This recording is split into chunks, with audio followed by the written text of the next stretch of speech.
C'est bientôt les vacances et ça tombe bien parce que Mojang vient de sortir une toute nouvelle update, la 1.21.6 que je vais vous détailler aujourd'hui. Et donc bienvenue à tous aujourd'hui pour cette nouvelle présentation de Game Drop. Et oui, on est déjà à la deuxième Game Drop de l'année avec quelques petites nouveautés. Vous allez voir, c'est pas non plus énorme, mais il y a quand même quelques petites choses intéressantes, dont un gaz qu'on voit derrière, des nouveautés, des nouveaux crafts que ça fait 13 ans qu'on attend et ça, eh bien ça fait plaisir. Rapidement, juste avant qu'on commence, cette vidéo devrait sortir donc mardi si jamais sur Bedrock. Ça peut prendre un petit peu de temps avant que ça arrive, mais ça devrait aussi arriver avec toutes les mêmes features.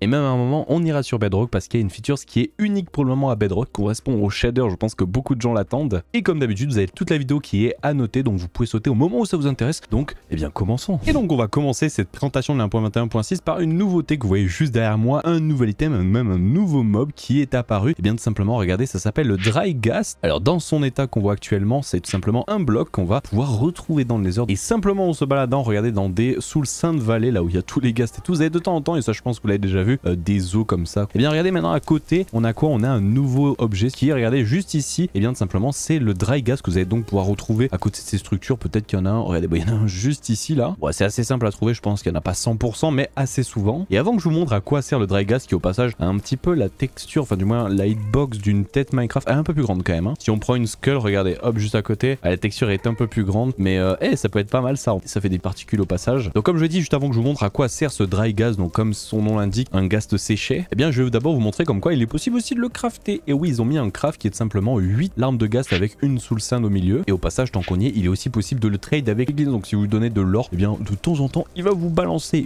un petit Dry Ghast. Donc c'est plutôt pas mal. Bon, maintenant qu'on a vu ça, à quoi sert donc ce ghast séché? Eh bien on va se rendre dans l'overworld. Bien simplement, vous allez le poser sur le sol n'importe où et vous allez l'immerger dans l'eau comme ceci. Regardez, les petites particules, ça fait des petits bruits aussi. Et tout simplement, comme son nom l'indique, donc c'est un ghast qui est séché. Eh bien en mettant de l'eau, vous allez le dessécher. Et je dirais même mieux que vous allez pouvoir l'hydrater. Et alors je vous l'ai montré ici parce que c'est assez long le temps que ça se fasse. Il y a pas mal de phases, il y en a même 3. Regardez, ça c'est le bloc de base comme on peut le voir ici. Et ensuite vous avez 3 autres phases. La phase numéro 1, regardez, où son sourire est un peu plus gentil. Regardez, bon là il est toujours un peu énervé, il n'y a pas de sourire pour le moment. Là il est en mode neutre et là il est gentil. Et ça en fait c'est toutes les 5 minutes. Regardez, ça prend 5 minutes une fois que vous l'avez immergé dans l'eau pour qu'il devienne comme ça. Puis après 5 minutes encore, hop, donc 10 minutes. Puis après 15 minutes. Et au bout de 20 minutes, une fois que vous aurez donc passé toutes ces phases là, et bien alors je vais accélérer le temps comme ça on va pas le voir en direct. Et bien tout simplement on va avoir ce petit animal qui va spawn. C'est un bébé ghast qui s'appelle le Ghastling. Alors c'est très spécifique. Alors à noter que regardez, si je le fais spawn juste à côté, vous allez pouvoir le voir, déjà il a des petits bruits plutôt mimes, mais surtout en fait il est très gentil. C'est pas comme un ghast dans le Nether, il est très happy et en plus il va vous suivre. Regardez, si je me mets en survie, il suit dès qu'il y a un joueur à côté. Alors je crois qu'il y a des animaux, ils vont les suivre aussi. Et alors, maintenant que vous avez donc ce Ghastling, vous allez dire à quoi ça sert? Et bien tout simplement, soit vous allez attendre, je crois que c'est 5 minutes, peut-être c'est 20 minutes, je sais plus exactement, ou alors vous allez vous munir de boules de neige et si vous le nourrissez avec, alors normalement il vous suit, voilà. Et regardez, ça devient un grand ghast. Et alors c'est pas un ghast comme dans les heures qui va vous tirer des boules de feu dessus, pas du tout, c'est un happy ghast et comme son nom l'indique, un ghast qui est joyeux. Alors, on peut le voir de toute façon avec son petit sourire, regardez, le ghast il a pas de sourire comme ça dans le Nether. En fait il est tout joyeux, il va pas vous attaquer, hein. Si je me mets en survie, il est peaceful normalement, regardez, hop, il attaque pas. Donc ce ghast il va être super intéressant, ce happy ghast, parce qu'il a des mécaniques très spécifiques. Déjà regardez, si vous lui montez sur sa tête, en fait vous pouvez marcher dessus. Je fly pas, regardez, je jump, c'est vraiment on va dire une plateforme, donc vous pouvez monter sur sa tête et quand vous êtes sur sa tête il ne bouge plus. Donc déjà ça c'est particularité que n'a pas le ghast. Au passage hein, le ghast n'a pas changé, hein. Vous pouvez pas lui marcher sur la tête non plus au ghast, c'est que au happy ghast. Bon ça vous allez me dire c'est super, c'est en créatif, mais comment on fait en survie? Et bien tout simplement, regardez, je vous l'ai montré juste ici, il y a tout simplement un nouveau craft qui est un harnais. Tout simplement c'est similaire à une selle, sauf que c'est pour le happy ghast, ça s'appelle voilà, le harnais. Alors le craft est super simple, 3 de cuir, 2 de verre et n'importe quelle laine. La laine que vous allez mettre au centre aura une importance, ça va définir la couleur du harnais. Donc vous pouvez choisir un petit peu la couleur, j'en ai mis quelques-unes ici, c'est plutôt cute. Et en plus regardez, il a des lunettes, ça a vraiment un style un peu comme Create, c'est vraiment stylé en vrai. Et alors fun fact au passage, pour le voir avec le ghast qui est juste là-bas, si vous tenez un harnais dans la main, vous allez voir c'est un peu comme de la bouffe, il va venir vers vous normalement. Regardez, je le mets au sol, je le mets dans ma main et normalement regardez, alors quand il va le voir, il devrait être attiré par moi s'il le voit. Ah là il vient de le voir, bon c'est le temps qu'il réagisse, mais en fait c'est un petit peu comme de la bouffe avec les animaux. Quand vous avez un harnais dans la main, il vient vers vous, donc c'est plutôt pratique. À savoir que c'est comme le Ghastling, hein. Si vous avez aussi une boule de neige, c'est à peu près la même chose. Regardez, hop, si je prends une boule de neige, il va me suivre, regardez, c'est un peu la même chose. Alors, bon vous en doutez, c'est comme une selle sur n'importe quel animal dans Minecraft. Si vous cliquez dessus avec un harnais, voilà, vous l'équipez et ensuite si vous êtes au sol, voilà, c'est là où c'est un peu galère parce qu'il faut soit avoir un harnais dans la main, soit une boule de neige, mais vous allez pouvoir lui cliquer dessus et regardez, bam, vous êtes sur le happy ghast. Ça c'est vraiment classe. Alors vous pouvez le contrôler, les contrôles sont très spécifiques, c'est pas comme un contrôle d'un animal vu que là vous vous déplacez en 3D dans l'air on va dire. Donc en fait simplement là vous allez pouvoir avancer, reculer et si vous appuyez sur shift en fait vous shiftez, donc vous sortez du gaz, donc vous apparaissez sur sa tête. Et comment on fait donc pour descendre? En fait il faut baisser sa vue ou monter sa vue si vous voulez monter. Voilà, c'est très spécifique comme contrôle, c'est pas comme les autres d'autres animaux. À noter, vous pouvez le voir, il est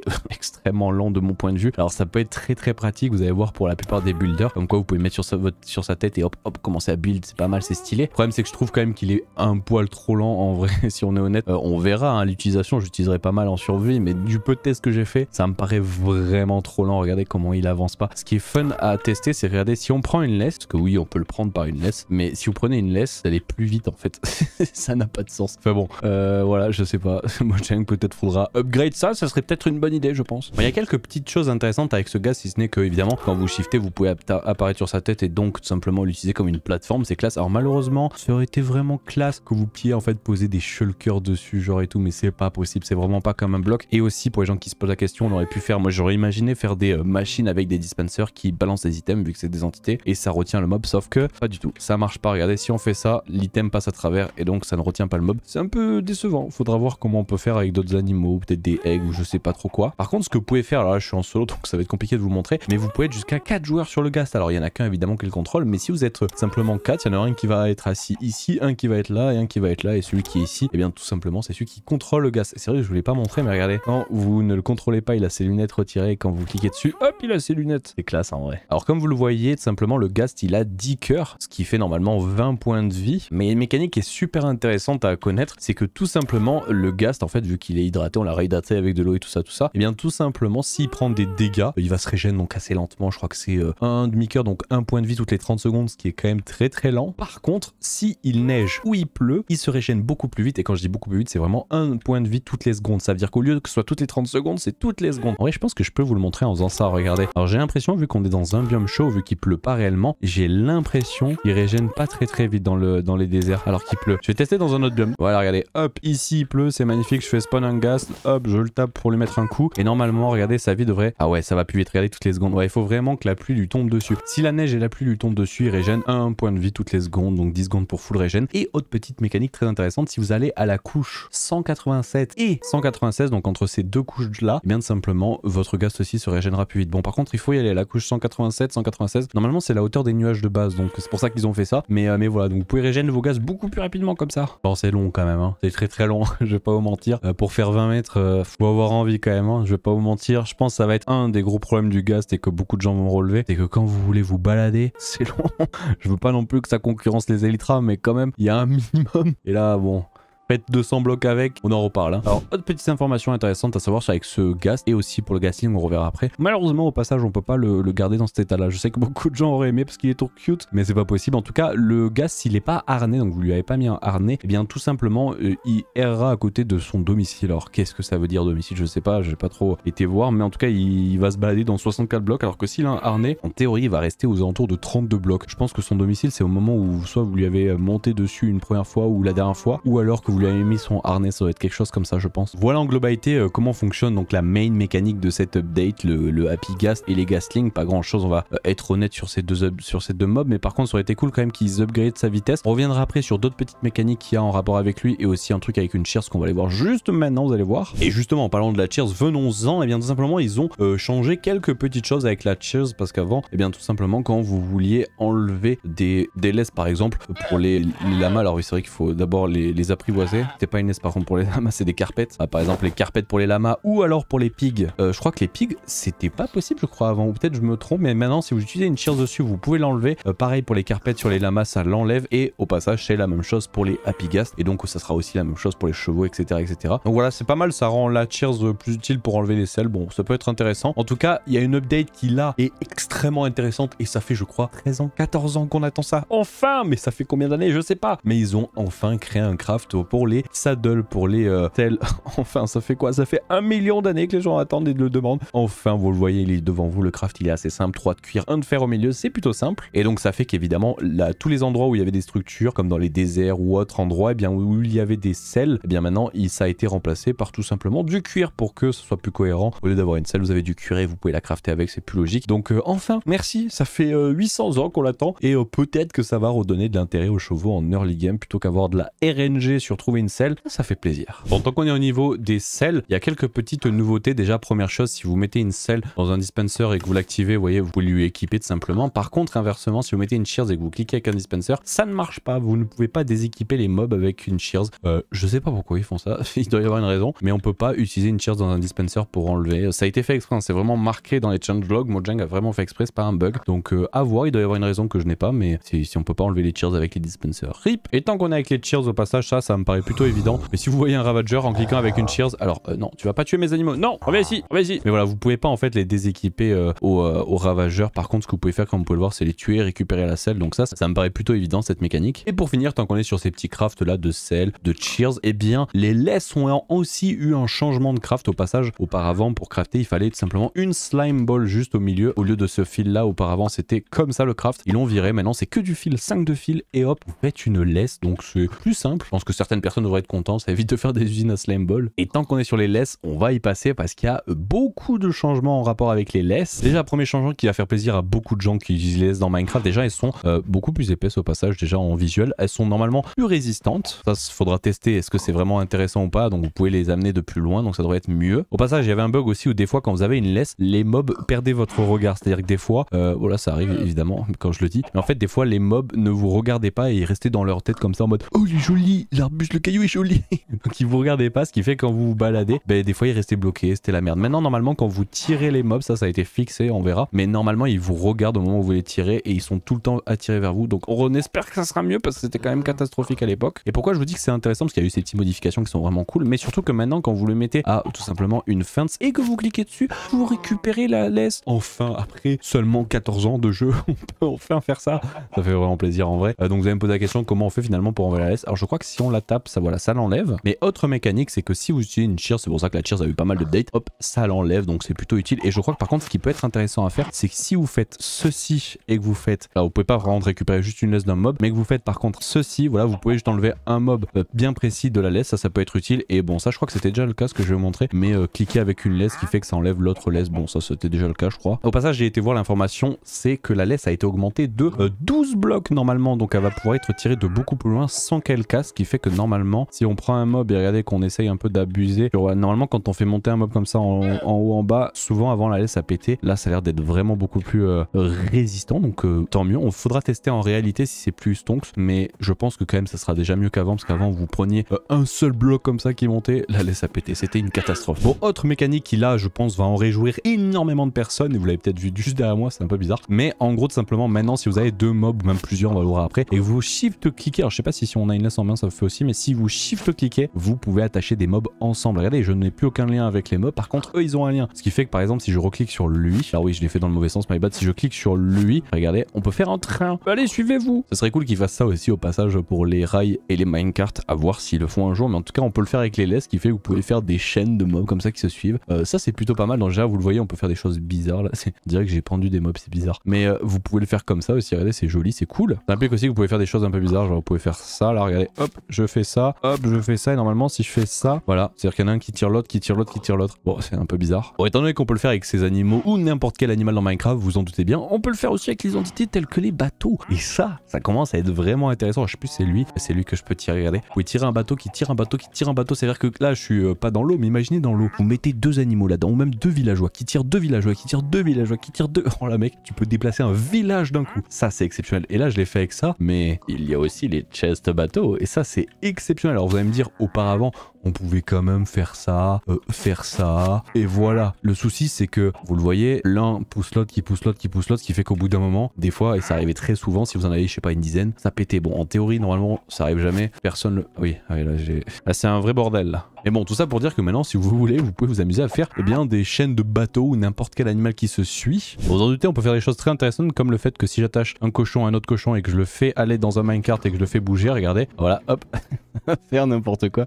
Bon voilà, vous pouvez faire des choses un peu drôles. Bon, pourquoi pas, c'est vraiment drôle. Enfin, vous pouvez faire des choses vraiment un peu bizarres, je vous laisserai vous tester des choses. Et si vous avez des idées, proposez-les dans les commentaires à tester. Et pour terminer, dernière petite mécanique avec Céleste, si ce n'est que franchement, c'est vraiment cool. Regardez, avec un petit Happy Gas, c'est bien, si vous mettez un bateau, la texture est totalement différente et au passage, il y a 4 laisses qui se mettent avec un bateau comme ça. Je crois que j'avais réussi, je sais plus comment j'avais fait, mais j'avais réussi à cliquez sur un bateau, cliquez sur un autre bateau, voilà. Ce qui fait que quand vous êtes sur un Happy Ghast, voilà, vous pouvez arriver à faire, voilà, faire bouger un bateau qui tire un bateau qui tire un bateau. Et donc là, vous pouvez vous déplacer. Bon, malheureusement, le Happy Ghast est très lent, mais vous pouvez prendre, je sais pas moi, 15 bateaux en dessous et déplacer des salles des coffres super rapidement. Bon, malheureusement, le Happy Ghast est un peu lent, voilà, malheureusement. Bon, maintenant, on vient de le voir, tous les petits blocs, tous les ajouts, les petits crafts qui ont été modifiés, ajoutés. Là, on va rentrer un peu plus en détail sur certaines choses, comme par exemple ce petit détail qui a été ajouté qui est cool, un nouveau CD. Alors, je vais pas vous le mettre tout le long, mais je vais juste vous le faire écouter rapidement.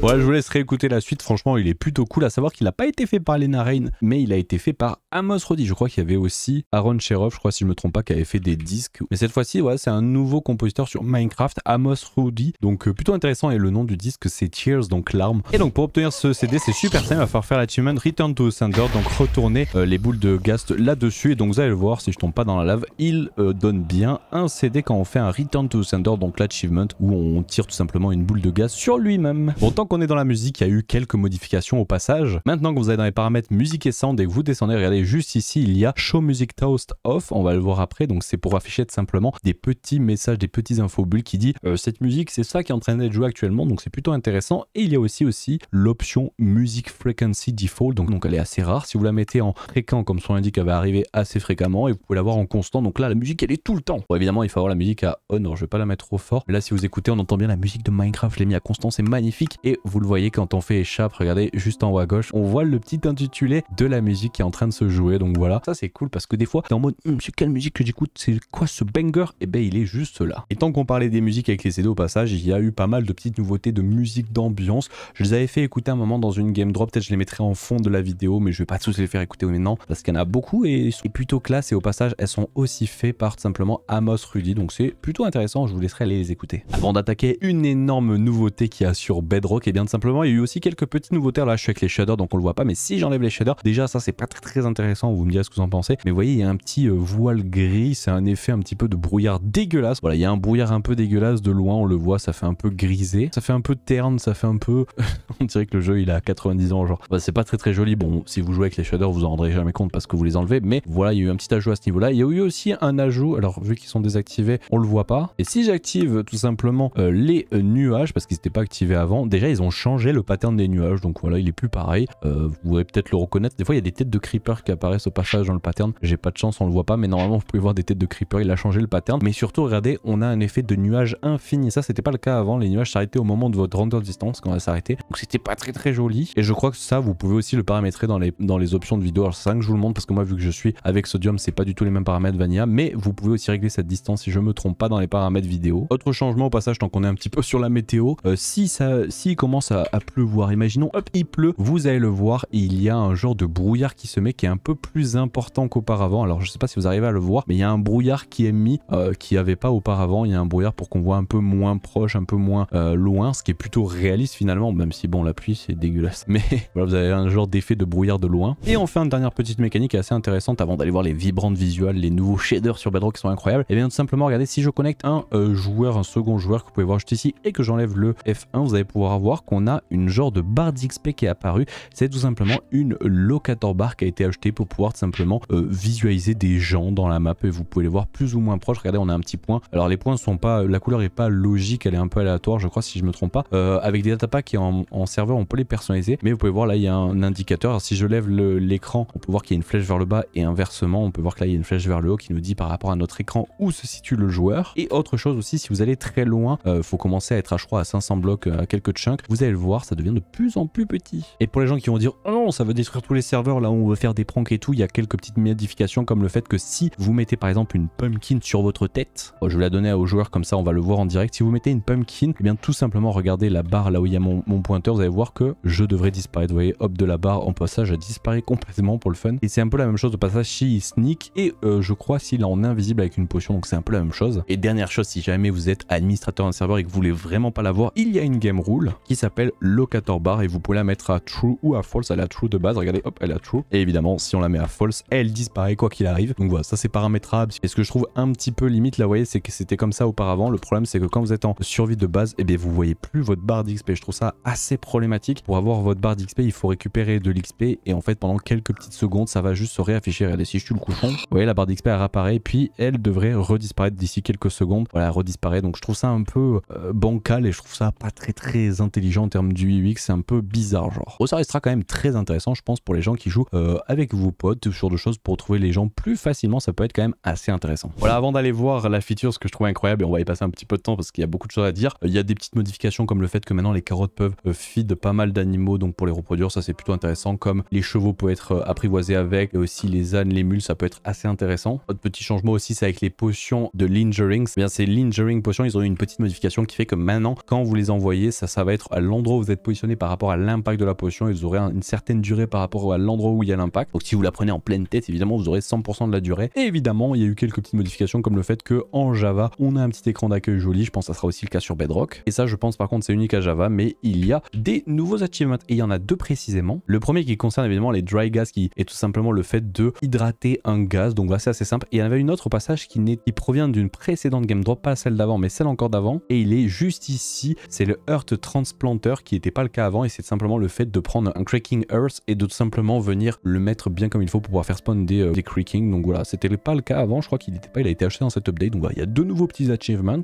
Et pour terminer, en toute dernière feature de cette update qui va faire plaisir à énormément de joueurs sur Bedrock, ça fait bientôt 27 ans qu'on l'attend, j'abuse un peu mais pas loin, il y a enfin les shaders qui arrivent officiellement sur Minecraft Bedrock. Ça arrivera sur Java plus tard, il n'y a pas de date annoncée, peut-être fin d'année, peut-être l'année prochaine, peut-être dans 27 ans aussi, on verra. Mais vous le voyez, je le fais tourner, ce n'est pas le ray tracing à ne pas confondre, c'est pas du tout la même chose. On est bien sur les shaders qui vont être compatibles normalement sur toutes les consoles next-gen, on va dire current-gen actuellement, les PS5, les Xbox Series X, S, je sais plus comment elle s'appelle. La Switch 1, c'est sûr qu'elle c'est pas le cas. La 2, il n'y a pas l'info. J'avoue que je l'ai, je pourrais tester, mais j'ai pas testé. Il y a aussi pas mal de versions Bedrock telles que les téléphones, faut regarder, mais chez Apple, je crois que c'est à partir de l'iPhone 11, je crois, si je me trompe pas. Et chez les Android, je sais pas, c'est un certain processeur. Faudrait regarder si le vôtre est compatible, mais on va dire que si votre téléphone est sorti après 2018, je pense que ça devrait être le cas. Faudrait regarder les processeurs, mais ça devrait être compatible. En tout cas, vous le voyez, on a des shaders qui sont plutôt classe. Faut savoir que c'est Vanilla, quoi, c'est officiel, c'est Minecraft qui l'a sorti. Et pour ce faire, alors faudra attendre que ça sorte évidemment sur console pour l'avoir, mais il faudra aller dans vidéo, ça sera de base. Là, je suis en mode expérimental, mais normalement, ça sera sorti de base. Et vous le voyez ici, on a l'option qui est activée ici dans Vibrant Visual. Je les ai activés, graphique mode Vibrant Visual. Je les ai mis en custom, vous pouvez choisir des presets, mais il y a pas mal de petites options comme le fait que vous pouvez ajuster le brightness pour que ce soit plus ou moins sombre, la qualité des shadows, donc des ombres, les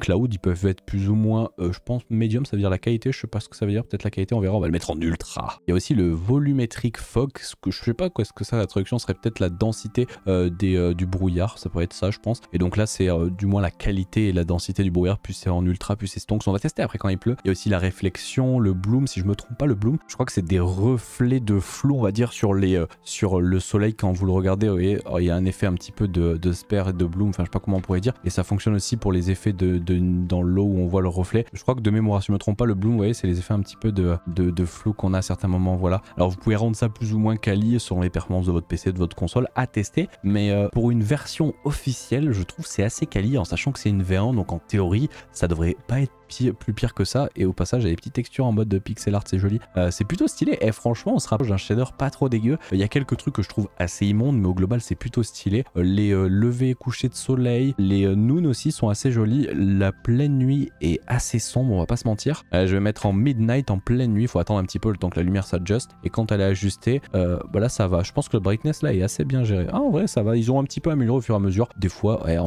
vrai, c'est vraiment pas dégueu. Pour une version officielle, regardez, c'est un peu comme le complementary shader, les textures ont de la lumière au niveau des yeux et tout. Ah, c'est trop cool. Alors je me suis mis en spectateur, alors encore une fois il faut attendre un petit peu le temps que les textures se mettent à jour, mais je crois pas malheureusement. Je pense qu'on peut-être on pourrait le faire avec des textures packs, mais les minerais ont pas comme avec le complementary shader de retour de texture, tu vois, les textures un peu brillantes comme le complementary shader. Je pense qu'il y aura peut-être des textures packs qui vont pouvoir se faire avec, on espère. En tout cas c'est plutôt joli. Ils ont amélioré parce que la lave c'était vraiment une catastrophe dans les caves, et je trouve que les lumières dans les caves sont assez honnêtes. C'est un peu sombre, mais c'est un peu le but de Minecraft, donc c'est assez ok, j'ai envie de dire. Regardez avec les améthystes qui émettent de la lumière et tout. Franchement, il y a un joli taf qui a été fait. C'est une V1, donc moi je pars du principe que ça sera normalement pas plus pire que ça. Déjà que c'est vraiment pas dégueu. Et en pleine nuit, c'est là où c'est souvent le plus dur à gérer au niveau des shaders, c'est en pleine nuit et dans les caves. Voilà, je me suis mis en pleine journée, non, ça doit taper au niveau des couleurs. En noon, ça dépend les biomes, mais là j'avoue que les couleurs sont pas si folles que ça. Après tout ça, c'est paramétrable au passage, hein. Vous pouvez un peu ajuster les niveaux de brightness. Alors ça manquerait un petit peu quand même